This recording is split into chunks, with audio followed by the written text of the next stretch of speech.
All right, so now we're going to try something different. Let's try 3 times the quantity x plus 4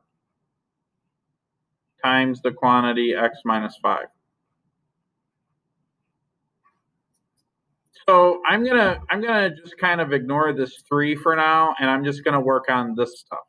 Okay, so again, I'm gonna write down x minus 5 times x plus 4. So x times x is x squared. Negative 5 times x is negative 5x. 4 times x is just a positive 4x. And then negative 5 times 4 is negative 20. I'm going to think in terms of x squared minus 5x plus 4x minus 20. Again, we're going to combine like terms. We have x to the first power plus another x to the first power. That's going to be negative x. Everything else will be x squared minus x minus 20.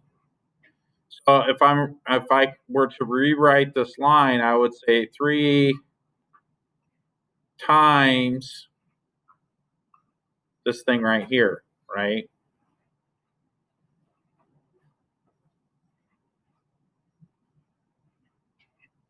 What do I do next?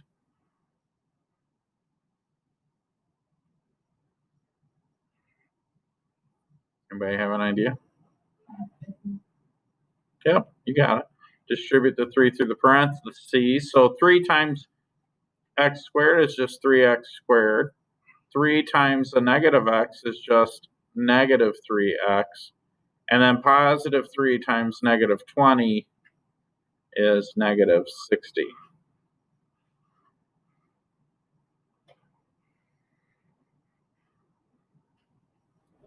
And then that's it.